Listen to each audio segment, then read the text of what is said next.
Olá, bom dia, Feliz Natal. Hoje, sexta-feira, 25/12/2020, é o Natal do Senhor, é o aniversário do Senhor.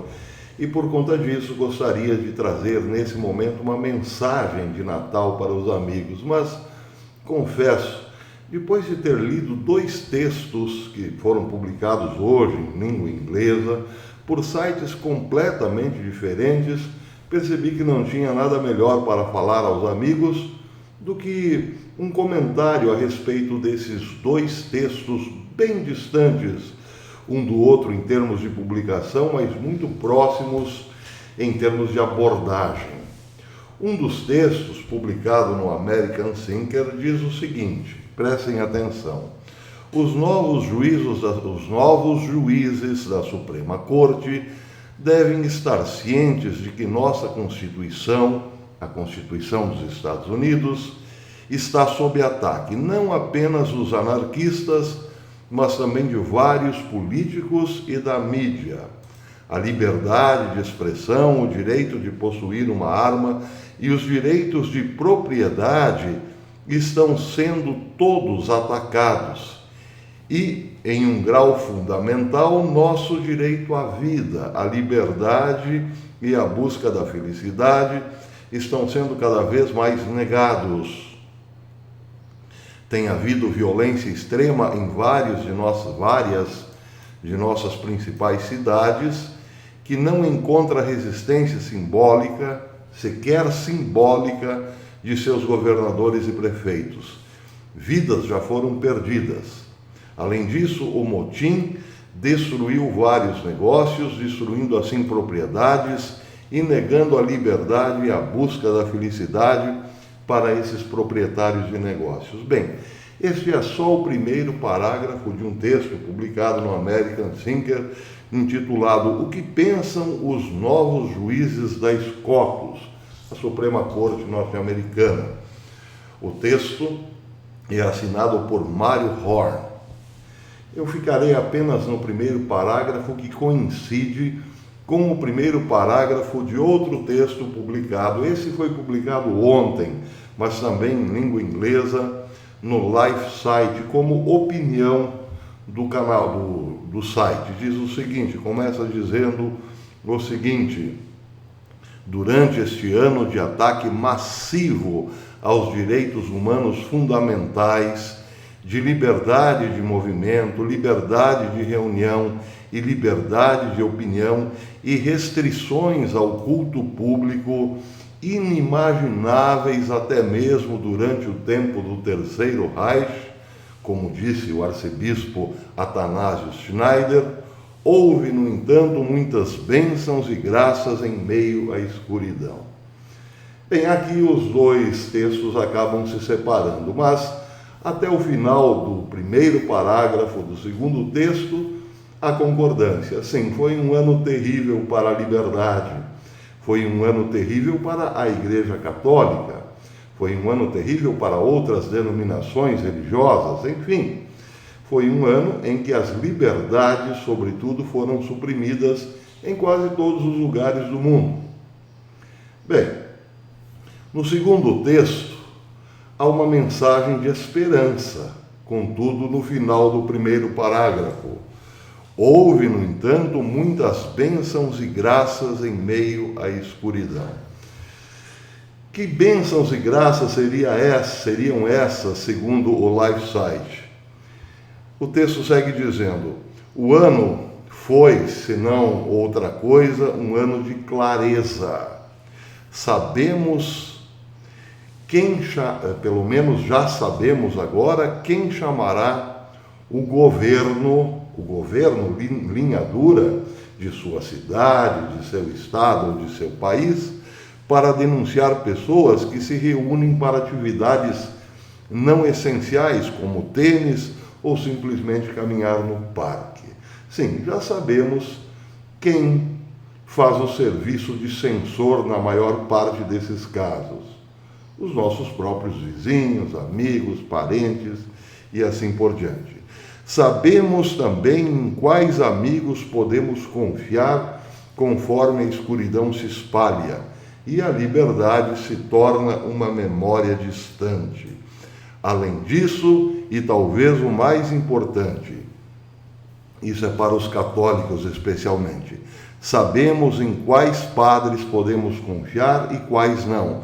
Sabemos quais padres estão dispostos a vir às nossas casas para oferecer missa ou nos dar a Sagrada Comunhão secretamente e ouvir nossas confissões, ou dizer missa nos estacionamentos da vida em desafio aos seus fracos bispos que cederam ao Estado demandas diabólicas.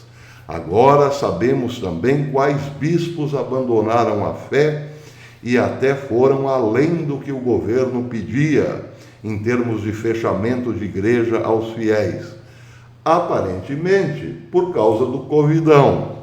Para muitos cristãos, a traição de nossos líderes religiosos, nos entregando ao Estado, dói muito, mas, novamente, pelo menos podemos ver agora quais pastores eram mercenários o tempo todo. De fato, eu que queria trazer uma mensagem positiva de Natal, a encontrei. Foi, sim, um ano de clareza.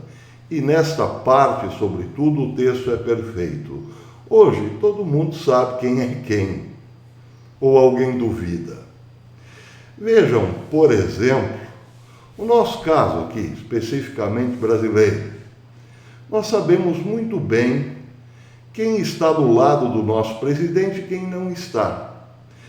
Basta ouvirmos uma crítica feroz ao presidente por conta das maldades cometidas por togados, e ali já identificamos que essa gente que já se disse em algum tempo no passado do lado do nosso presidente, quer na verdade, ou queria na verdade, privilégios quase que supremos, absolutos.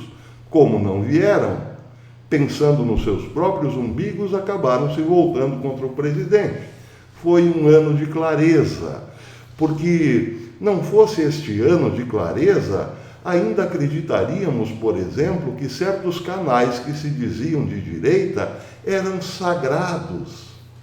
Certas pessoas que se faziam parecer novos heróis do patriotismo não passam de bebês mimados e chorões e, via de regra, muito egoístas. Precisou que um ano inteiro de contradições nos fizesse enxergar a realidade, e isso é um ponto positivo para 2020.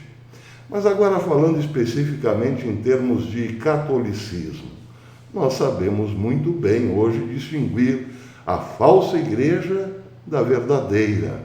A verdadeira é aquela perseguida, atacada, denunciada e proibida. Ou seria o contrário? Pois é, para o establishment romano do Vaticano é o contrário. A verdadeira igreja é aquela que prega um Cristo completamente materialista, um Jesus marxista e um Papa que defende com unhas e dentes a agenda global da ONU. Tudo isso só nos foi possível enxergar agora, em 2020, pelo menos para a grande maioria. Eu tenho falado sobre isso já há 7 longos anos. Quem me acompanhou outrora no Facebook sabe quantos amigos papólatras eu perdi, denunciando as falcatruas de Francisco nesses anos todos. Bem, se as coisas chegaram no ponto em que chegaram, é preciso perguntar, precisamos ainda alertar alguém sobre o que está acontecendo? Não, eu penso que o tempo de alertar já passou. Hoje, certamente, não existem mais inocentes na história. Quem ainda, depois de 8 anos, quase 8 anos de reinado bergogliano, não entendeu o que acontece, é para continuar não entendendo mesmo. Muita gente ainda me pergunta, professor, quando o senhor falará dos problemas da vacina, das vacinas? Para quê? Será que ainda tem gente que não sabe o que está acontecendo nesta área também? Ou é para não saber mesmo? Bem, fica a dúvida. Mas o texto LifeSite nos tira em boa parte dessa dúvida, porque faz uma citação bíblica fundamental. Faz uma citação profética de Isaías, no capítulo 5, no versículo 5. A profecia diz que, por conta do apodrecimento moral da igreja, da vinha do Senhor, o Senhor permitiria que ela fosse destruída. O texto de Isaías diz literalmente o seguinte, Isaías capítulo 5, versículo 5. Pois eu digo a vocês o que vou fazer. Pois eu digo a vocês o que vou fazer com a minha vinha. Derrubarei a sua cerca, para que ela seja transformada em pasto. Derrubarei o seu muro, para que seja pisoteada. Com que dor não disse isso o Senhor ao seu profeta? A vinha, a igreja do Senhor, tão bem cultivada, tão bem protegida por ele, pelo pastor zeloso, é agora abandonada pelo mesmo. Tudo bem, querem pisoteá-la? Pois eu derrubarei o muro. Não mais impedirei aqueles que querem destruí-la de realizarem o serviço. É o que diz a profecia. Pois bem, é muito difícil não concordar que o tempo dessa profecia chegou. É isso que está dizendo o texto do LifeSite. No seu segundo parágrafo, ele diz o seguinte: será que Deus vê uma igreja em ruínas e, como punição, é permitir que ela seja dirigida por sacerdotes com fé tão fraca quanto as suas ovelhas? É uma pergunta, mas uma pergunta que se autorresponde. Deus vê a igreja, sim, em ruínas, e como punição permitiu que ela fosse dirigida por sacerdotes incrédulos. Está aí. Alguém duvida que a profecia de Isaías está se cumprindo? Bem, eu não duvido. E por isso cheguei a esta conclusão. Uma conclusão muito parecida com a que teve Jonas, enquanto esquivava-se de levar a palavra de Deus e a sua profecia para Nínive. Para que profetizar para aquele povo? Ele quer ser destruído, Senhor. Não é o caso de perguntarmos o mesmo hoje: para que, Senhor, alertar aqueles que ainda depois de 7 anos não enxergaram um falso profeta em Roma e falsos políticos ao redor do mundo? Para que alertá-los? Se a verdade bateu-lhes na cara e mesmo assim recusaram a verdade. Eu penso, meus amigos, infelizmente essa é a minha mensagem de Natal. O tempo de alertar passou. Por outro lado, já nos conhecemos e muito bem. Já sabemos distinguir muito bem o joio do trigo, o que, aliás, é outra profecia.